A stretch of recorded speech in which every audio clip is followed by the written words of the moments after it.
that satisfies. In all fairness, he's not here to defend himself. Neither is the Jubilee members here. So I'd like us to just try and stick to the issues and solutions. And let's, Honorable Kaluma, let's look at the state of the economy, because I know that the opposition has been very vocal, especially when it comes to the Eurobond. And there's all sorts of information coming from both sides there. There's the opposition leader recently made some very sensational accusations that there are some people in government who are using the Eurobond to trade and have made up to 34 billion. In the newspaper today, apparently, according to the World Bank, we are not doing that badly in terms of economy. What's your take? You need to talk to the person on the street, that person walking in the rain to find something to do.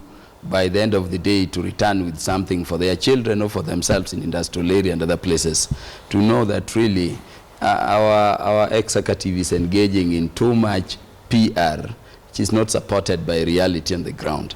The fact of the matter is that our economy is grounded.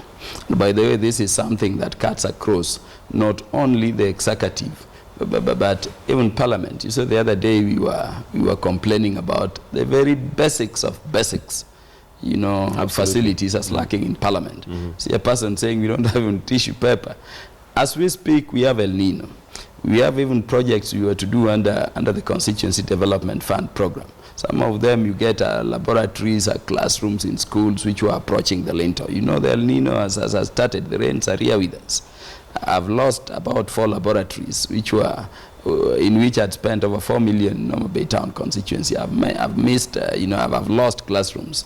You know, the splash of water and rain which we just began last week. But this El Nino is something which had been predicted and you knew it was coming. What did you do to save those classes before? Certainly, money needs to come. Now, what I'm telling you is that for the past 8 months, not even that CDF, contrary to the public perception and the PR from government, is being released to members of Parliament. So we have a situation where we are saying, oh, there is bursary for students going to colleges and universities. But this money is not there. We have programmed to construct this and this. It is at this stage. They are all stalled there. Nothing is moving. Nothing is moving in our country. And you remember when I was here, I said the biggest problem with our economy is not that we don't collect enough. We collect so much. The other day we were told we are a middle income economy. I mean, where is the money going? Last financial year, in terms of development expenditure, the government says only 52% was absorbed. It means 48% of the development expenditure was not absorbed. Where did that money go between 20th and 30th of June? For us to turn in July and lack even a coin to begin moving the country forward with. I mean, we have people employed, even for members of Parliament. You can have people taking 6 months, 3 months without pay, yet you are working within Parliament and all these things have been done. You remember I was here, and I said we are losing so much in non-prioritized, expenditures. My brother was telling you about the Higher Education Loans Board, amendments that was saying we want to provide our children with sufficient loan money to be repaid in future to pay. I mean, what is wrong in our saying all students who pass, not those ones going to parallel program and others, should go to school? And why do you want to allocate only 6 billion towards this loan when you have an unprioritized, program like NYS, getting 25 billion? What are our priorities as a nation? I said here the other day, and you remember, I was saying, what I sniff is really that there is too much corruption on these NYS projects in Kibra and others. Look at what the newspapers are telling us today. One day, the government is saying no money was lost. We nipped the attempted fraud in the bud. The following day, the government is saying, oh, actually, we lost 791 million. The calls by the people that people step aside so that serious investigations can be done is ignored by the same government. But what happens? Today you are told all paper trail, all documents relating to that, particular fraud and corrupt practice have gone under, that they cannot be traced. I mean, what are we dealing with? We collect so much.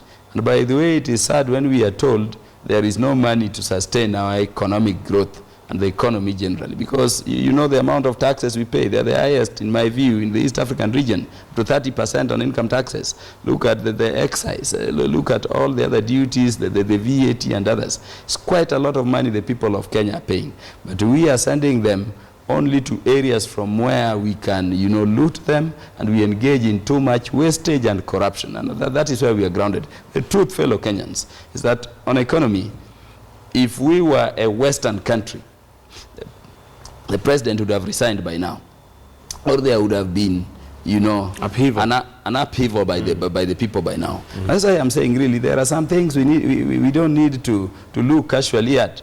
And the Prime Minister came from abroad. He says, let us talk together about our economy.